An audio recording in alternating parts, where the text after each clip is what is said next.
Sorry, Yeah. activate the React. Something wrong. I need to exit out, I think. Yeah. I think somebody Cannot, there's something wrong. I need to exit out. Oh, no need lah. Why must exit? I don't understand. Never mind. Exit and rejoin.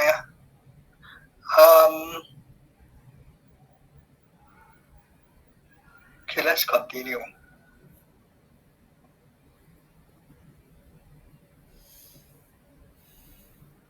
This like a continuation on our previous topic on justification. Do you repair or replace something that is faulty? For example, question 1. You have a motor, or maybe an ASU motor, a small one, or maybe a fan motor. Yeah, the motor burn. The new motor cost you 1,000 and come with a new 1 year warranty because it's a brand new motor.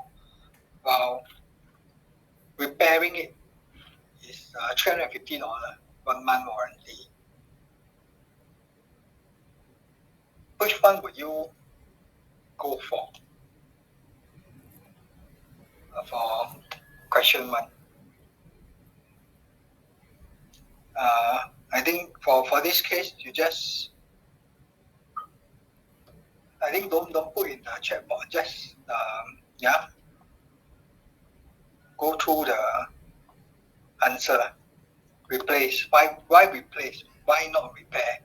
If repair, why not replace? What's your reasoning behind replace or repair?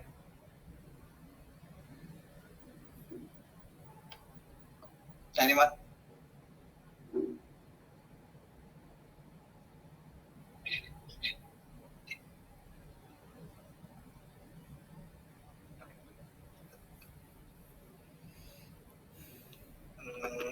But it's the same motor, ma. Why do you say it's more efficient? It's the same motor, same specs. It's like you have a 40-inch new TV. You buy a new TV, same specs, 40-inch, everything same, 1 year warranty. Repair, 350, 1 month warranty.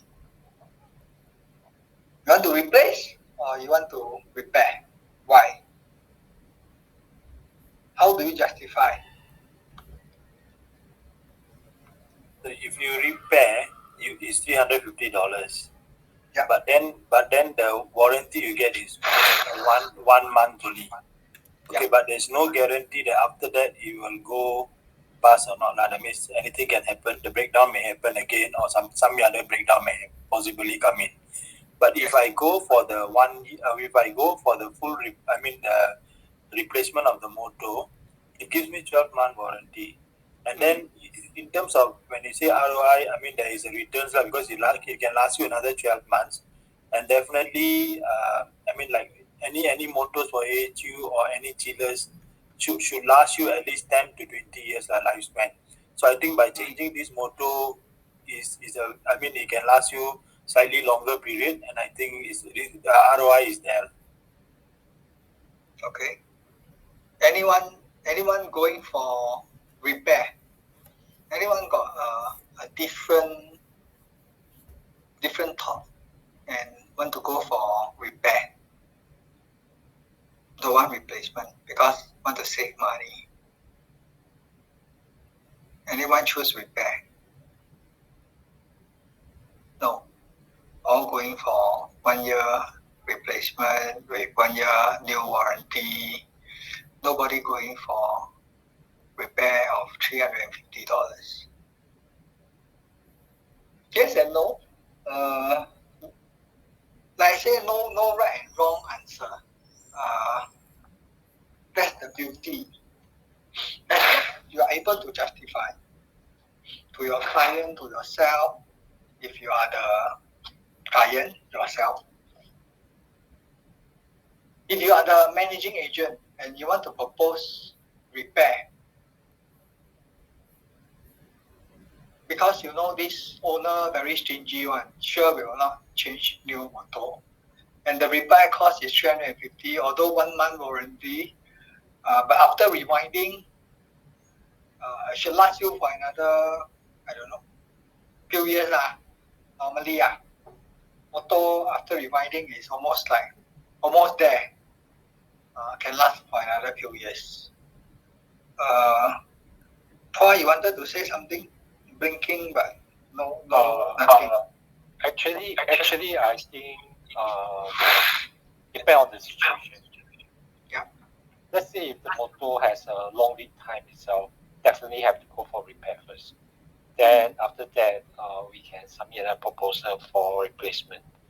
But let's say if depend on the system, essential system itself.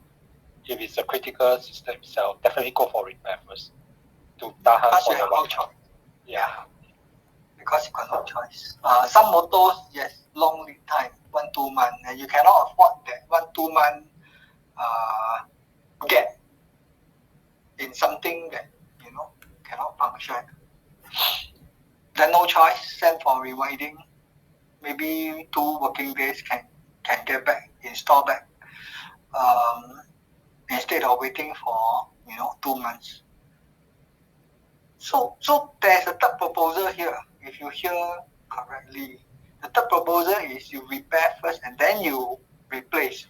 So instead of spending 1,000, you are now spending $1,350. You are doing both. Why both? So again, I say as long as you can justify,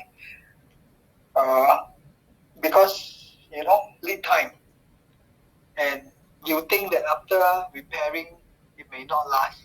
So at the same time, repair, but buy new concurrently, wait for another 2 months.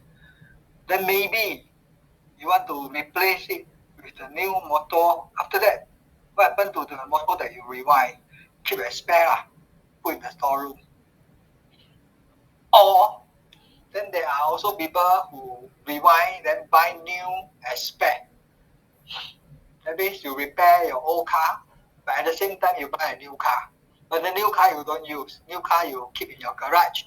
Wait until your old car spoil, then you change the new car, then you drive the new car. For me,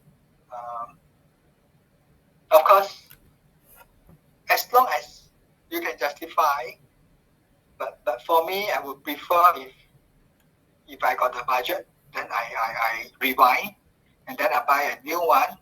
I'll use the new one that is arrived, and then I use I keep the old one as a spare. And of course, if you can take the opportunity to buy a new, more efficient motor, more efficient, cost less energy to run. At the same time, you have some savings by using a more efficient motor. Why not? Yeah. So there are many variations from a simple 40 item that require replacement to have so many different scenarios. That is property management. If you think deeper, you want to do something more efficient, more effective, you can explore from this angle. I purposely leave out the age of the motor. It can be a new motor. Maybe the new motor not so reliable or durable. After 1 year, 1.5 months, start to fail. Last time, electronic can last 10, 15 years, no issue.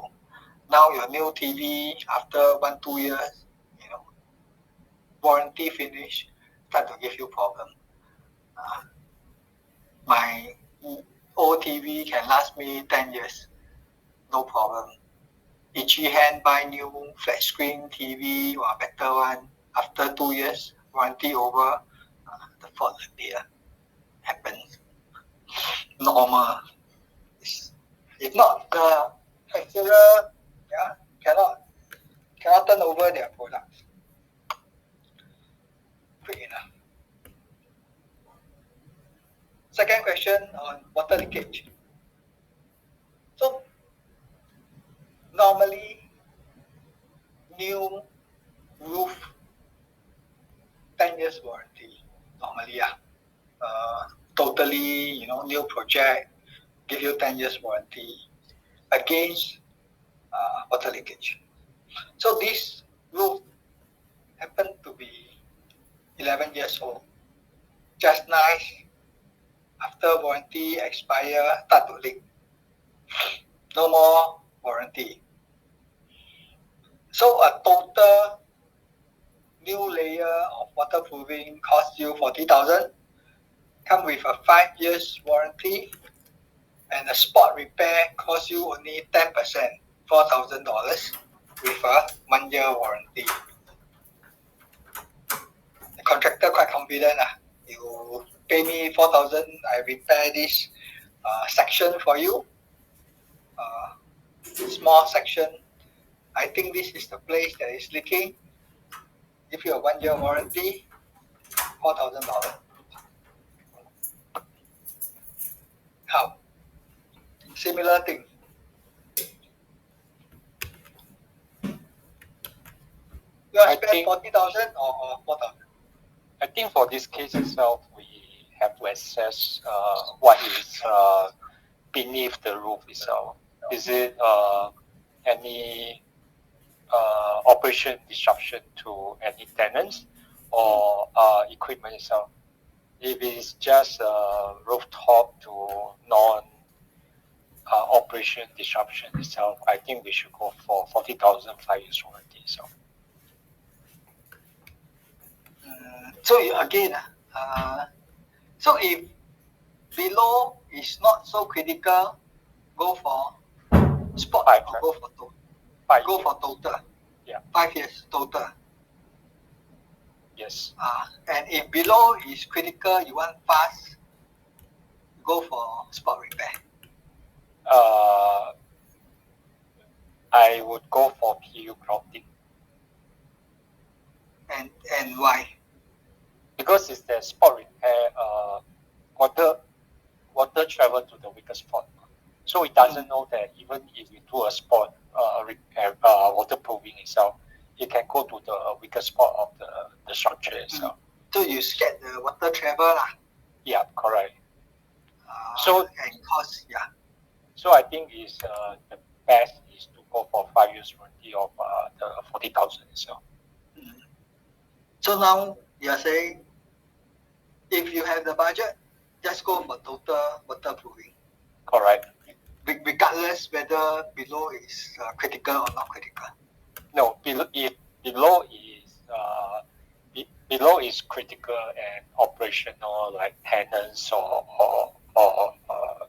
equipment that cannot expose to water leaking itself, then we have to assess a short-term solution other than spot waterproofing itself, because it's that spot waterproofing is really not going to solve the problem. So.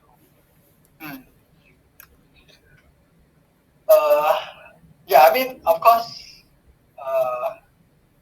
there are temporary measures that we can take to make sure that water don't inconvenience tenants below, entitled way, or put some secondary tray containment. Again, talk very easy, but real life, maybe you have a lot of constraint directly above the workstation, or drip into server room, drip into critical areas. It all depends on the situation. Now, let's say below is just a staircase.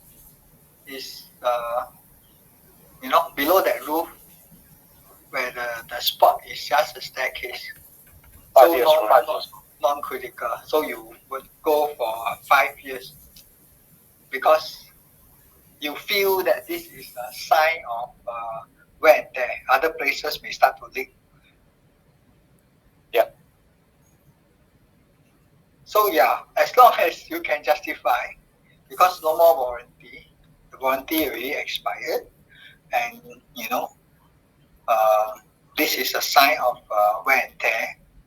If you have the budget, go for total repair, total waterproofing at 40,000. No right and wrong. Again, it depends on situation, depends on budget. Same thing like now, I got a case of water leaking. I'm supposed to do it next year. I already provision for capex to do it next year, but getting urgent because it's leaking into tenants' office. Tenants are affected. We tried to do spot repair, and we did spot repair ourselves. Ask my technician, go and buy waterproofing material, go and paint. In the end, still leak. It stopped for a while and then still leak. Then continue to leak.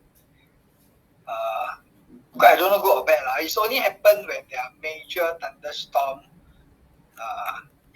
And then that's where it leaked.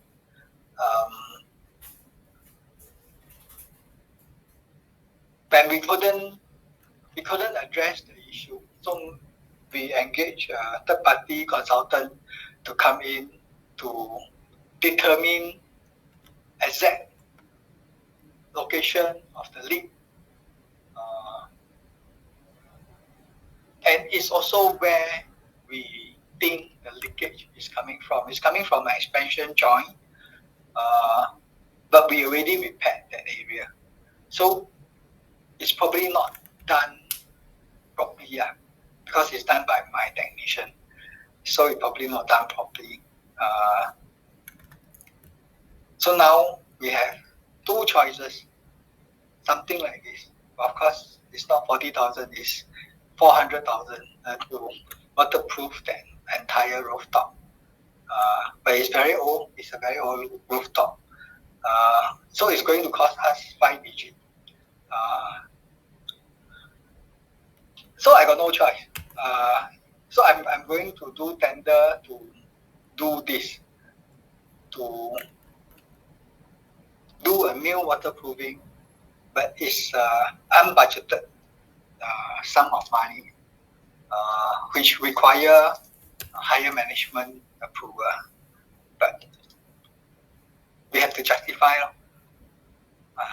and it's also time to do it because it's way past expiry.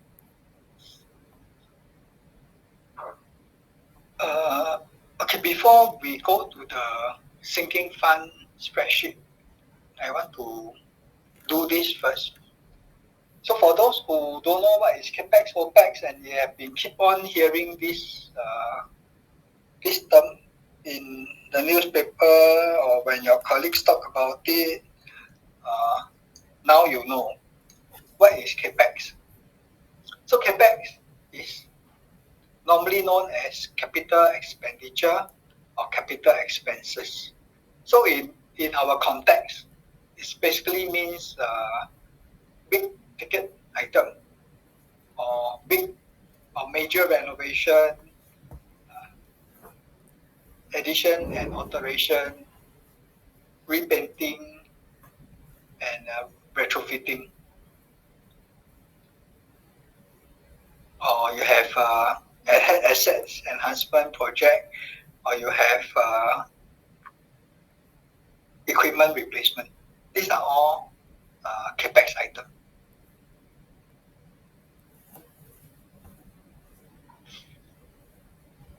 However, the capex amount usually depends on your finance or your finance department. Certain things they do not want to capex. Last time, for example, computers are capex item. you buy 10 computer, they want to capex, and they put a depreciation terms of 5 years.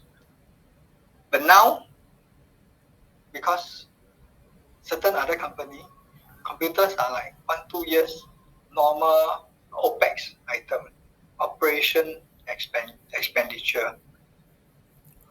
Maybe you buy a $500 laptop, laptop $500. Finance don't want to capex it because it's just 1 or 2 units of laptop of $500 each. They'll tell you just OPEX it. Normal, treat it as an operation expenditure. So in my MCQ, if I ask you, I will not put such gray items like laptop or computers and kill myself. After that, you all will contest, hey, my laptops are OPEX, why you say CAPEX, or vice versa.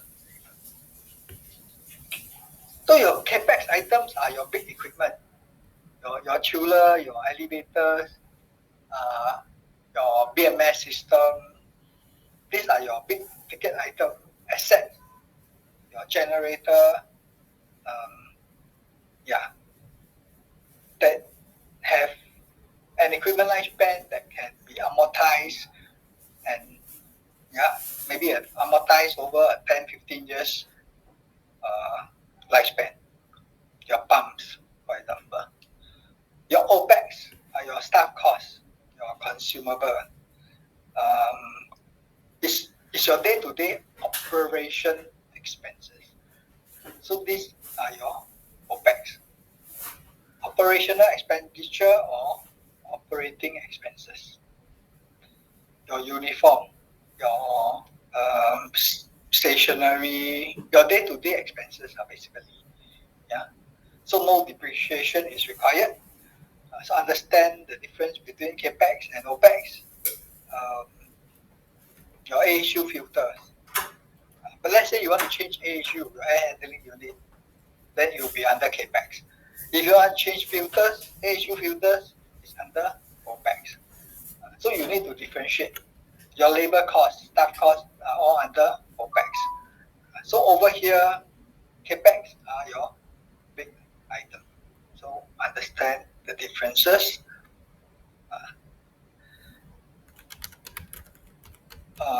Going back to here, sinking fund. So for those who manage condominium, you have your management fund, your sinking fund. Those who are in M facilities management, you have your CAPEX and your OPEX. So I've come up with a sinking fund template, especially for those who manage condominium. I'm sure you have something like this. For those who manage commercial buildings or plants or hospital or other kind of commercial premises, you can also have something like this. You list down the type of major equipment that you have and the quantity. You fill in the lifespan. Sorry to interrupt, sir. Are you sharing screen? Oh, you mean I didn't share screen? I didn't happen to see. I don't know the rest. No share. So you not share the whole time. Okay, after the break I didn't share. Okay, that was the question from earlier. And then sinking fund spreadsheet. Okay, this is the spreadsheet.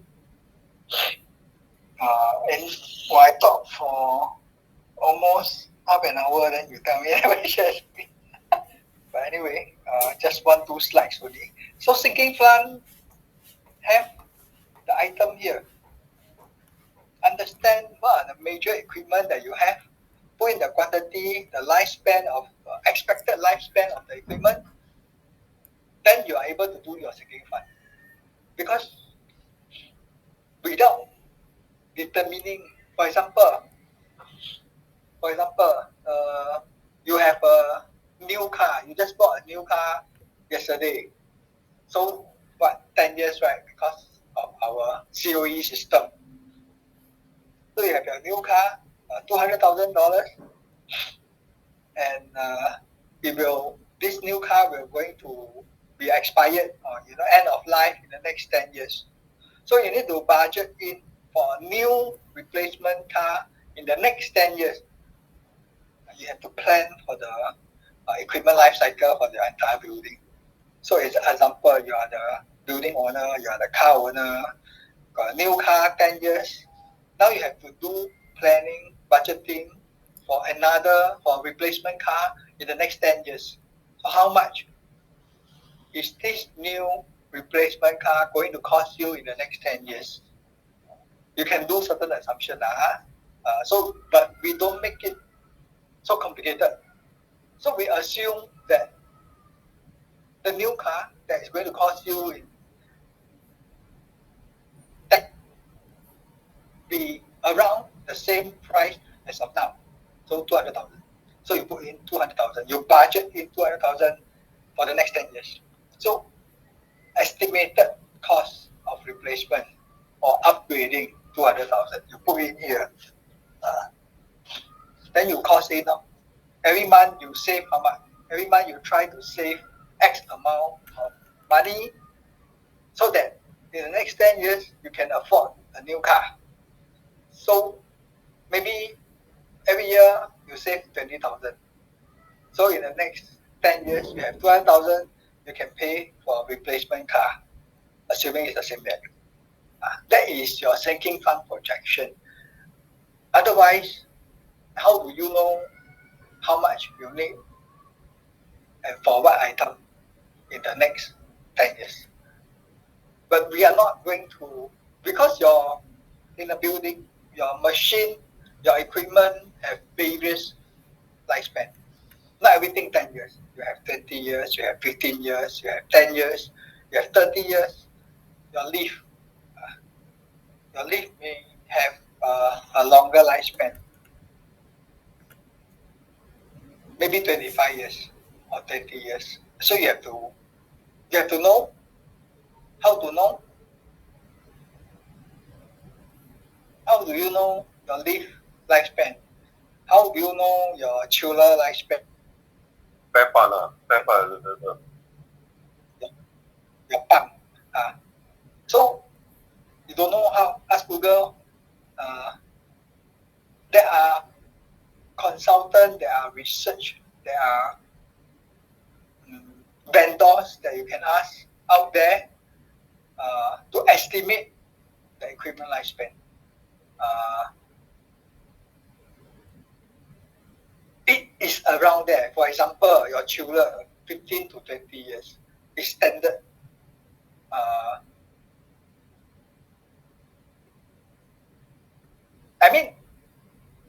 I can plug from the air because I know roughly it's around there. But for those who don't know, then you need to do some research. You can ask around. You can Google. As long as you don't put some funny numbers like you tell me your chiller can last 5 years or your chiller last 50 years or 70 years, then a bit far-fetched. Then nobody will be convinced, especially your asset manager or your bosses who has more experience than you. And then you ask you, hey, how you come out with the lifespan? Then the second question is, how much? How do you know your new car will cost you 200,000 in the next 10 years? How do you estimate? How do you estimate the cost of replacement? If let's say inflation stay around 3-4% normal, and the price of that chiller or the cooling tower is more or less there, maybe installation cost will go up, but the equipment, the manufacturing cost is relatively stable, then you should be able to get some costing from the vendor. You can also review your capex, your sinking fund yearly. So maybe this year you cost it 400,000 for a new chiller, and you think that the prices has went up tremendously because of certain spare parts, certain price or component in the manufacturing of a chiller, then you increase a little bit next year, next time, in your next review. And if you're not convinced yourself, then get an actual quotation from the vendor. Ask the vendor come down, go and take a look at your site, and get an actual quotation to support your costing. That's what we also do for certain big ticket item that we want to budget in, especially certain items that we want to capex and do for replacement in the next 1-2 years. So we get actual costing because it's something that we want to do. Maybe you don't need actual costing, but get a ballpark from the vendor. Replacement of chiller, this is roughly within 300,000 to 400,000. Then you put in 400,000 for budgeting purposes. Then when the times come, you call tender, then it will be within your budget. That's how you do your capex projection.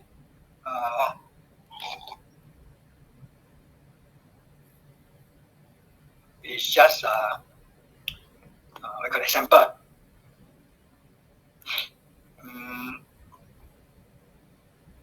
So there are many systems. You can refer to this sinking fund spreadsheet if you want. Any questions on the equipment lifespan? For capex, is it same as sinking fund? Similar. The sinking fund items are normally capex item. So if you look at this, like I say, this sinking fund is normally used for condominiums, MCSC project. Capex, OPEX term are normally used by facilities management or owners. So some slight different. For example, facade cleaning, or repainting work. This item will not be capex in my existing company. It will be expenses it will be OPEX. But in MCST context, these are major sum, so they want to put inside sinking fund. So it depends. But majority of the sinking fund items are actually capex items. And for like my company, my finance department, they have also their way of categorizing capex item. So for building works, for example, let's say you want to upgrade your landscape, $40,000. For building works like this, anything below 100,000 is considered OPEX. So it must be 101,000. Then you can justify to your finance department, I want to capex this project. So it depends on your finance department for capex. But the general definition for capex is here. So earlier forget to share screen, right? So now the general definition for capex are normally within this sentence here, this paragraph here. Again, like I say, for common test purposes, I will not put in gray items like this. It will be very clear cut. It will be maybe replacement of chiller, replacement of lift. These are big ticket items. These are capex, definitely capex. I will not set gray question for you all to contest me in future. So it will be very clear cut. Yeah. Like your operation expenses, these are your staff costs, your stationery, your minor repair, your transport claim, your allowance, your salary. Yeah, these are your OPEX. Okay.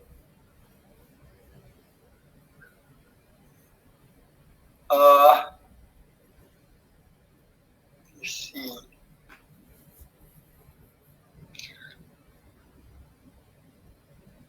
So again, in our first lecture, we talked about tender limits. We talked about I don't know. We discussed a little bit on this FAL, financial authority limits. Some companies we have other short form MOA or delegation authority. Basically, it means approval limits. How much? How much can you sign off? How much can you approve for certain works? For certain FCSC project, even the manager have got no or zero approving limit. Everything must ask council members to make. So you want to change your $50 repair, you have to ask the council member. You have zero limit. Spending power, zero. Some condominium give the manager $3,000 approval limit. Anything below 3,000, the condo manager can proceed and get it done, then report later. Maybe collate all these, submit a monthly report on what was processed for this month. It depends. Basically, this is your approving limits. It's done to allow user to have some form of automation. How to purchase goods and services in the company. So know your approval limit. By now you should know how much you can approve, or how much your boss can approve, or how much your boss can approve. Why do you need to know? So that you know how to manage your boss, how to manage your boss. If these certain items go to your big boss, then you need to know what kind of question he or she will ask, what kind of approach to write your paper, to ask for approval.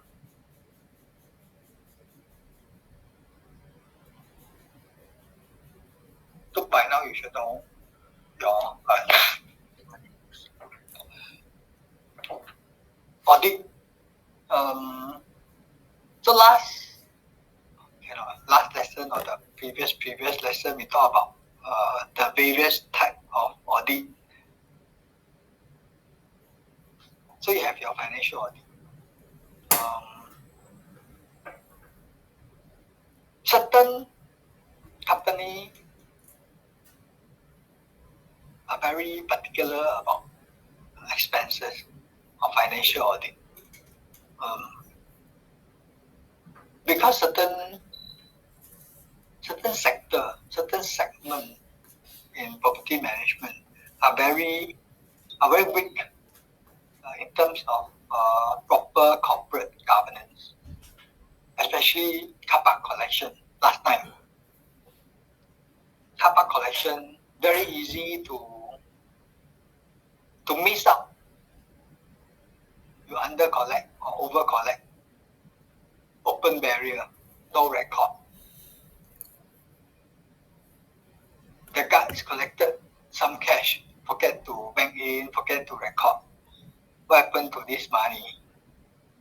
Sometimes it can be genuine cases of forgetfulness or genuine case of lapse. But there are also other cases whereby staff purposely don't declare, collect the money but don't declare because it's cash.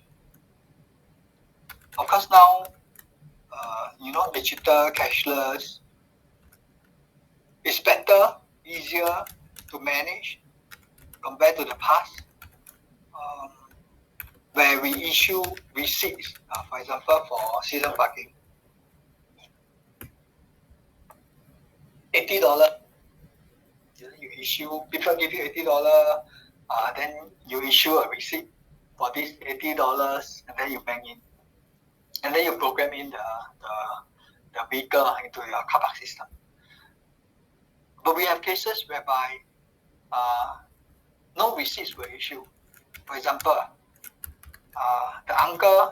one of the uncle collect for regular. The uncle has been working for like 10-20 years. So there are also regular season car park holders, and then they will want to season parking.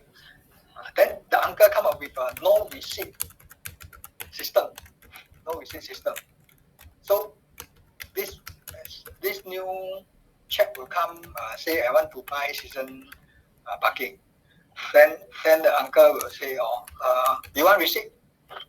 Then of course you self-pay, you don't need receipt lah. If no receipt, I give you discount $50. So the uncle will take $50 instead of the usual $80, and then he just program into the system because nobody check, nobody know how to check. Company also don't check how many season. As long as you come in, you have ample parking space. So for every collection, every season without receipt, the $50 he will take per month. So that is a form of corruption, a form of fraud. But nobody detected it. So that was an old story. Until one day, when old uncle passed away, so new check came in. New check came in and discover this system of no receipt. Because how? The same check come in for renewal, and then the uncle say, okay, renewal $80, I issue you receipt. Then the check will say, I don't need receipt. Can I have the $50 option? But there's no such $50 option. The $50 option was self-collected by the previous uncle who passed away. That's how we found out that there's this thing going on. But it was not caught. So imagine $50 per person. 10 person is what? 500. Not bad one. Extra 500 per month. But this is not correct. So from then on, what happened?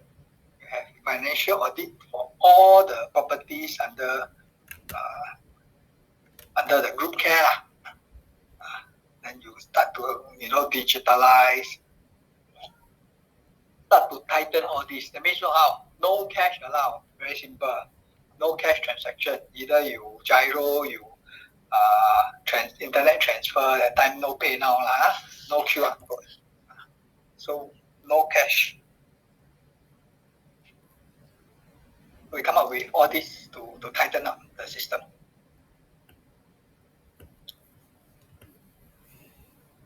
This a little bit. What we call it?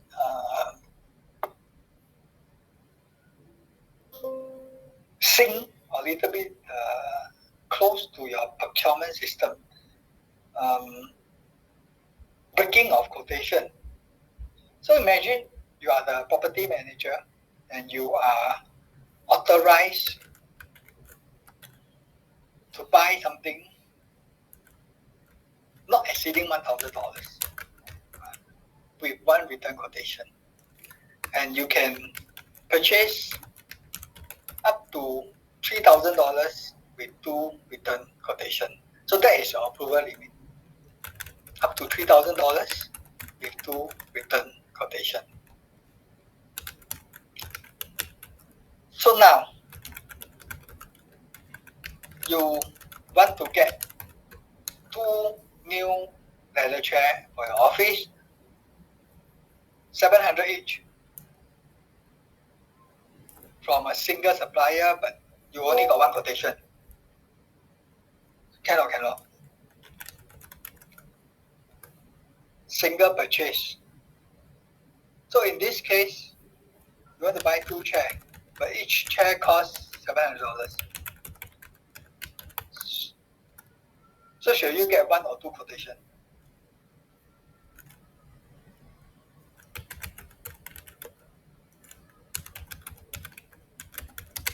One or 2 quote for this case.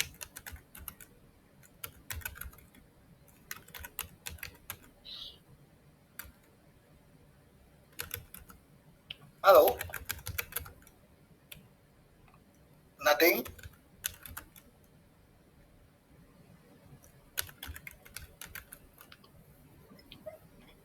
You're still awake? Wrong. 2 quotation. Anyone feel that 1 quotation is sufficient? Buy 1 this week and then buy 1 more next week. It's still 700 each. Today you buy 1 chair. Next week you buy 1 more chair. After a week, no need. Cannot. Because it's from the same supplier as well. Yes, because it's from the same supplier and you wanted 2 chairs. So we call this breaking quotation to circumvent the system, which is wrong. Cannot.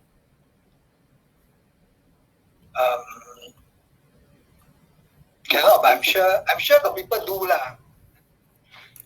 Cannot, but I'm sure got people do. But don't get caught lah. Don't get caught by a procurement.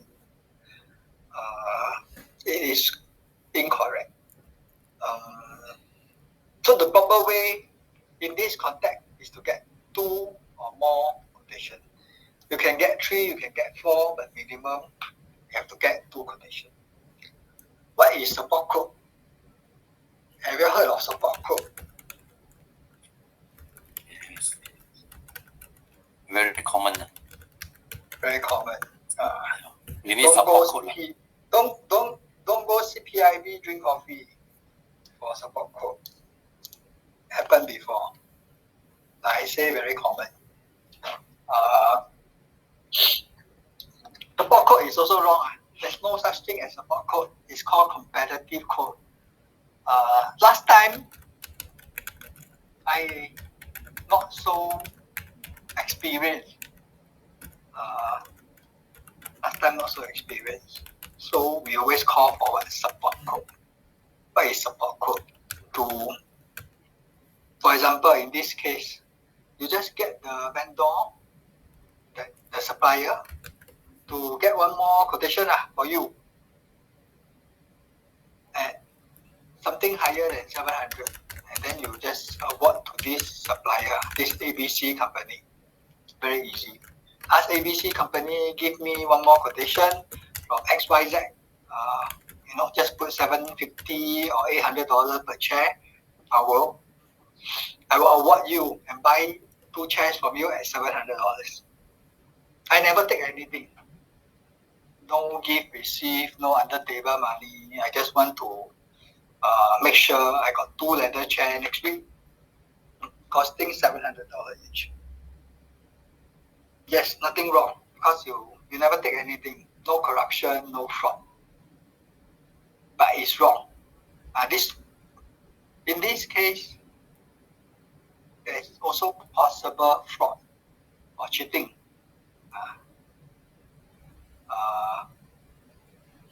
But why? Why is this wrong? So I got labeled as competitive code, but it is still wrong to ask from the same supplier to provide you with competitive code, because you know that this supplier will not be able to provide you with a genuine competitive code, because he want to sell you the chair at $700. He will not go and get somebody $690, and then you are going for the lowest quote. Same chair, ma. What's the difference? You just buy from the $690 supplier. So this ABC company will only give you something higher, so that he can sell you the 2 leather chairs at $700 each. Last time, one of my colleague change water feature pump, need 3 quotation. So that is the general context that you need 3 quotation for every works above $500. So this pump is 2,000 plus, for example. So you got vendor A to quote at $2,000, regular term contractor $2,000. A vendor B sometimes who do ad hoc work for the company. So vendor B maybe $2,100 higher, but you need 3 quote. So what happened? So you call vendor A, the term contractor who quoted at $2,000, give me 1 support code, or give me 1 competitive code. So the competitive code came in 2003, standard one. It will not be lower than 2,000. So come in at 2003, for example. And then normal, I just quickly process because the pump spoiled already. So awarded the term contractor vendor A at $2,000. Regular term contractor, very easy to justify, and it's the lowest quotation of the 3. Proceeded. So what happened? One fine day, few months later, CPIB came in, asked for investigation, take statement, go drink coffee, ask about this case. A lot of people involved, just for a very simple case like this. Client also involved. I'm in HQ, so I also involved. The IO need to take statement, need to check what is the approval process. So we are the managing agent. So we just tell all these need client approval.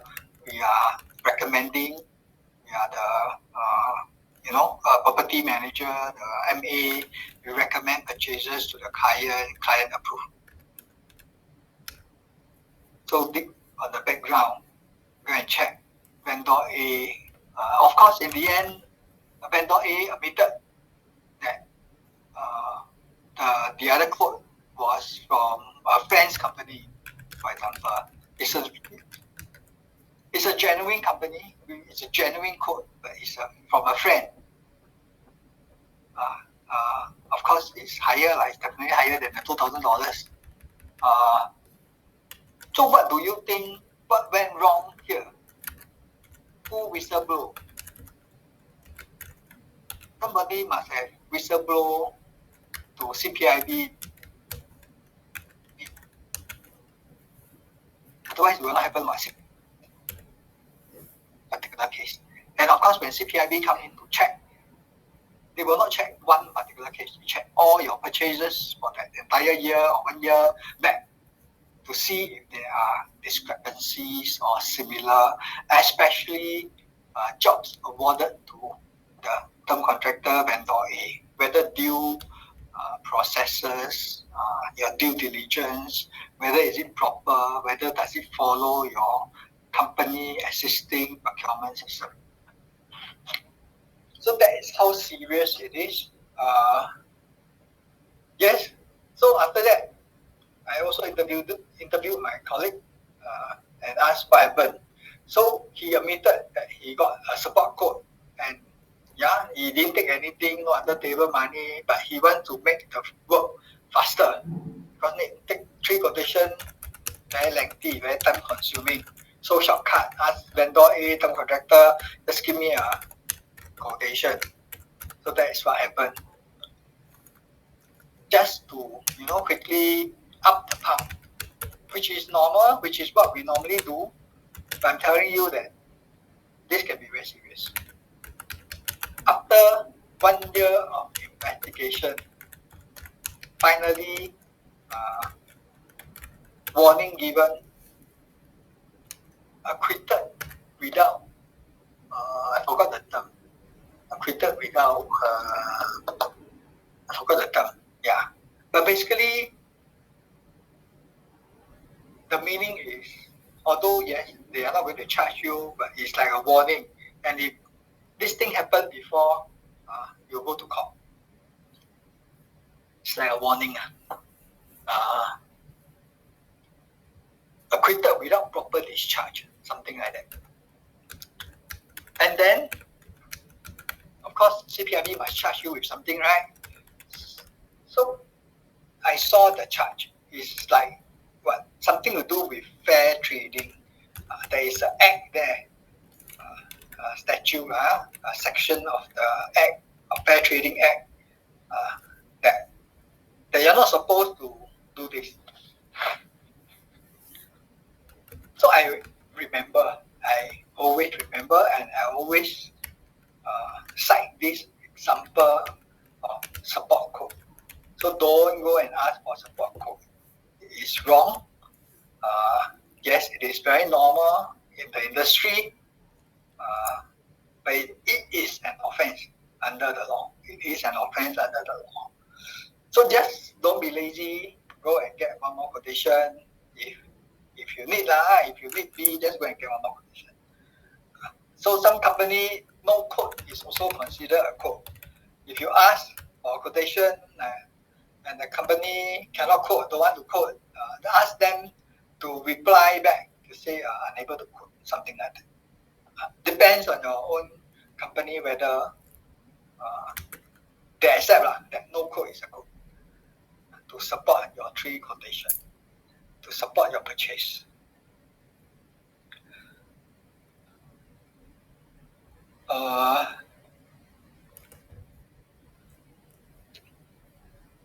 So since we are in property management, so we talk about managing agent model and the profit margin and the way managing agent companies generate profit through what kind of commercial model.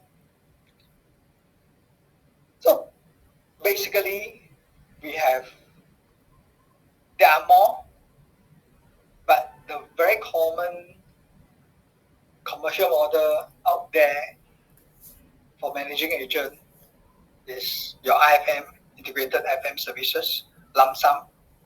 And then you have your managing agent fee plus reimbursable manpower costs. Or the last one, lump sum for manpower and your managing agent. So this last one is getting more common. More common because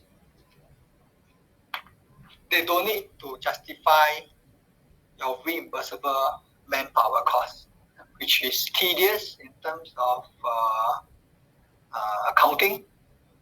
It's also to hide your managing agent fee in terms of proportion. The discussion for this we have done earlier on the manpower cost. So last time I put $2,500, now $3,500.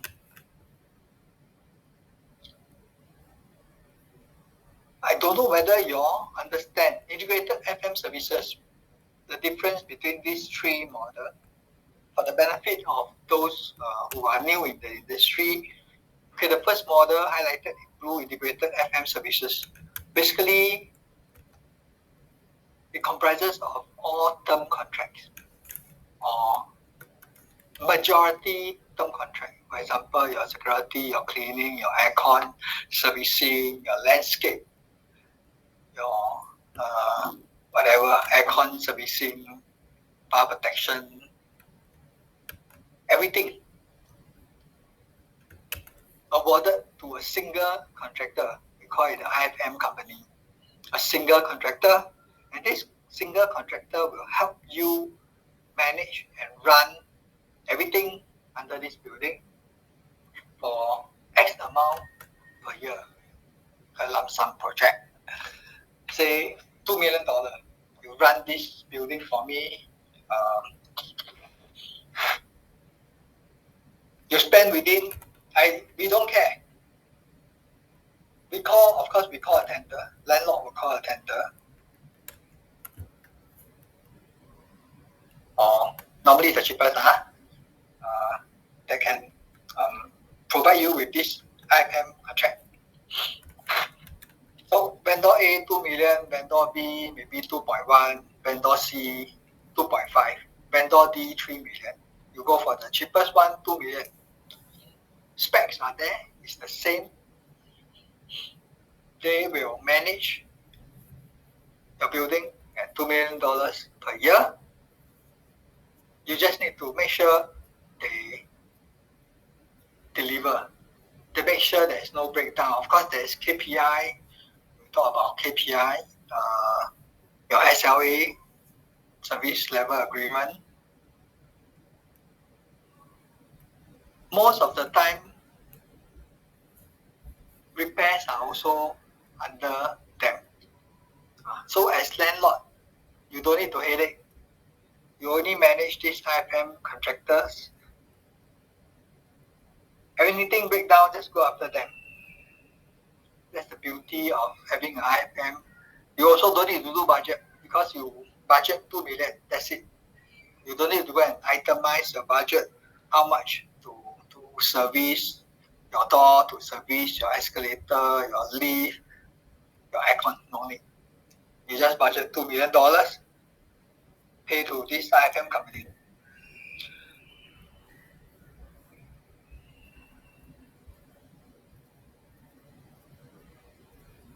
What about your managing agent plus reimbursable manpower costs?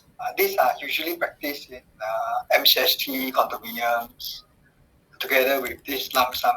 The only difference is between this lump sum and your reimbursable manpower cost is you got no visibility of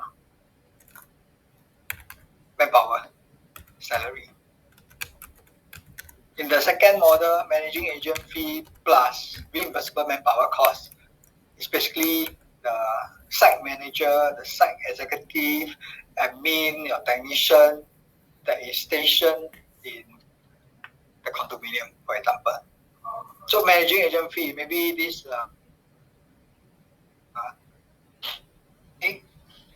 ABC company take a cut of $5,000 per month as a managing agent fee, and then you have another breakdown of your site power cost. Every month they bill you 5,000 plus your site staff cost. That's it. But for the third model, the lump sum cost for manpower and MA fee. For example, the MA will bill you 30,000. I mean, agree upon 30,000 for the 3-4 head counts based on site plus MA fee. So it's a fixed 30,000 for 2 years, for example. Good and bad. So both models, the middle one and the lump sum, they have their pros and cons. So now you are the site staff, you are the property exec. Which model do you think will give you more salary? The second one or the third one? As a site staff, as an employee, Which model will give you more salary?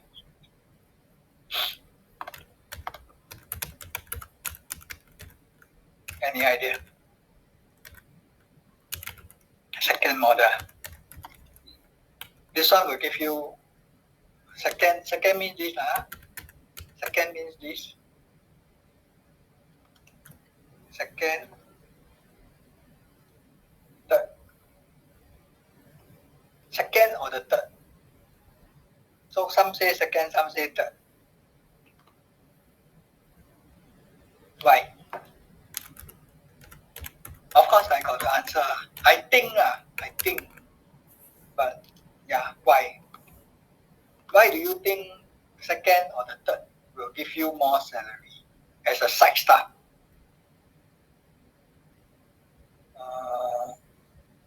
Again, yes and no, but I think the reimbursable manpower cost will give you more salary.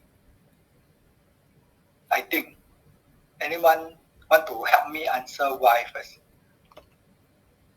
Why the second model reimbursable manpower cost will give you more salary, will give you a higher salary? For those who work in MCST. My thoughts is that reimbursement salary is based on how many years of contract as locked into with the MCST itself.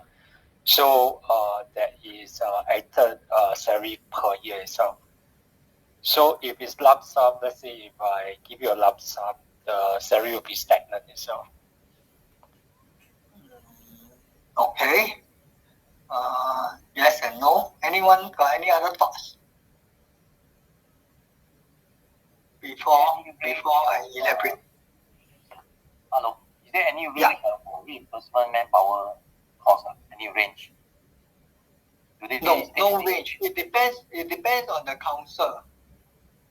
It depends on the, we talk about MCST, so it depends on the council.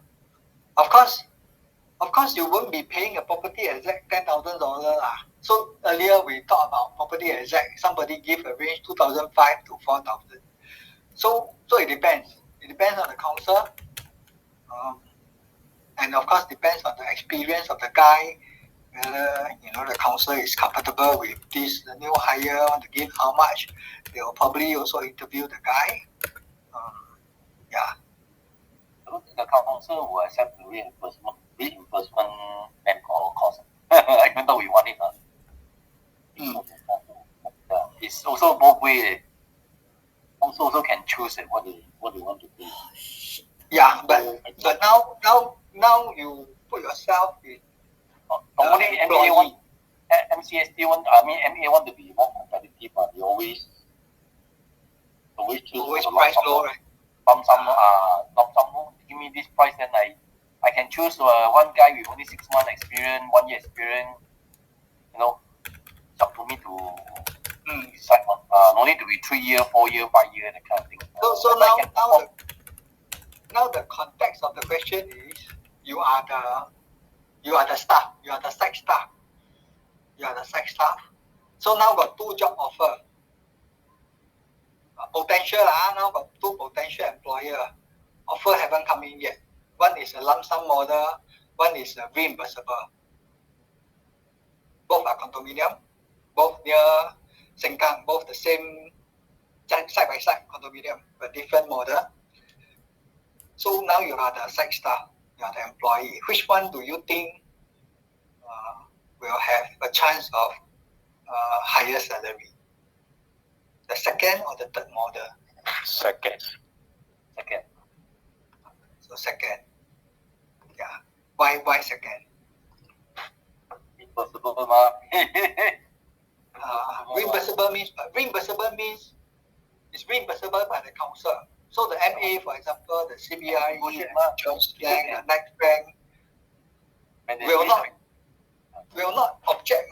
You the council want to give you 4,000 or even 4,500. Why not? It's under reimbursable, it's not. Yes, it's Under under reimbursable. reimbursable. I give you the 1 year 30K or 30K, I don't care. So Yes. So that is why I feel the reimbursable model will give the site staff a higher salary. Because if I'm the company, if I'm Jones Lang or I'm CBRE, I want to make more profit. Right? How do I make more profit? I pay you lesser. I pay you lesser, then my MA fee will be more. My profit margin will be more. So as a HQ manager of managing agent, I will try to negotiate for as low as salary base for the site staff as possible so that I can make more. That is your third model. That's why if reimbursable, it's not my money. It's not the money from the managing agent. So you want to give more, why not? Then my staff will stay longer. Both win-win.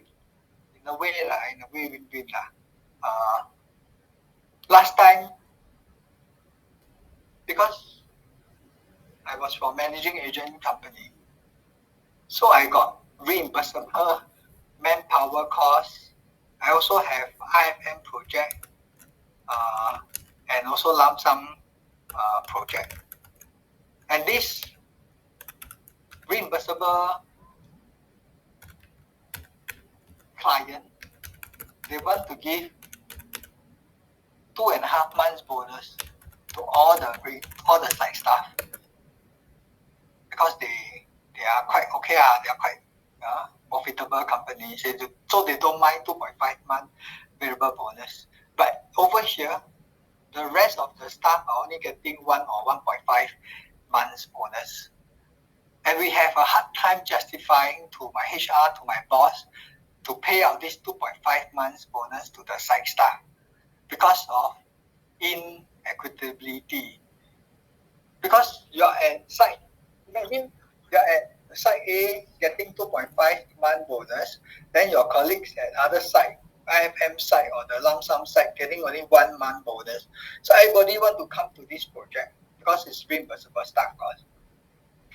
So we cannot have that kind of disparity. But in the end, of course, office agree to pay because it's not their money. It's coming from the client.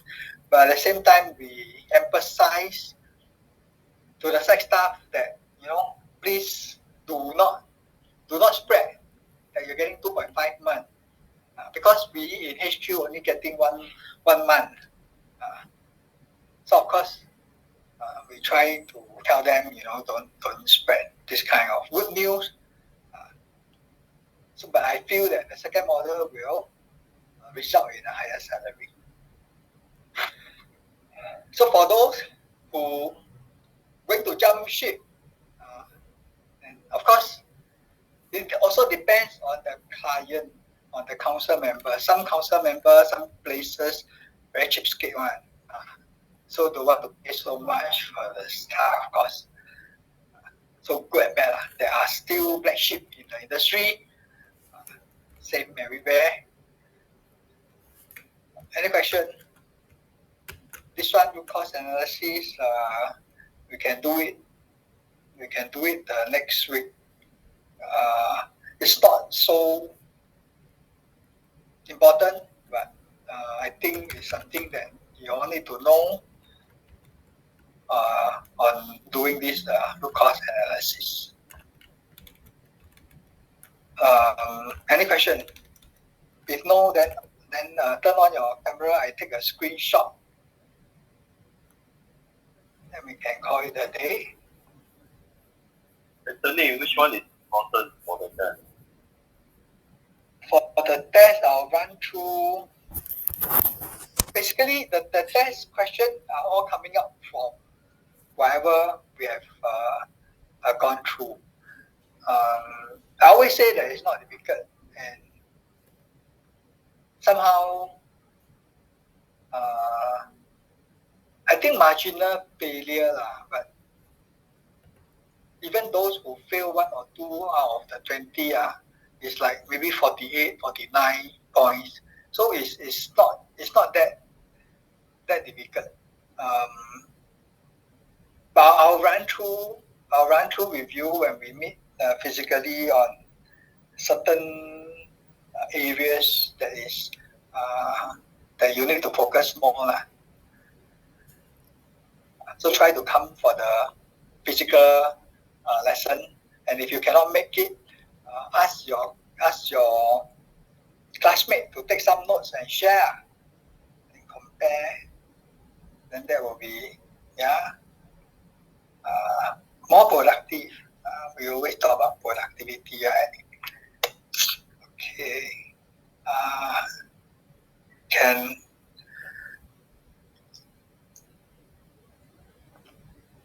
Okay, anything else? Attendance all taken. Remember to take.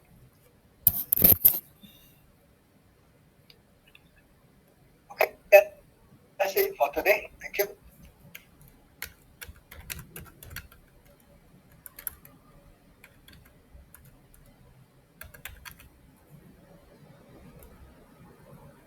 Bye bye.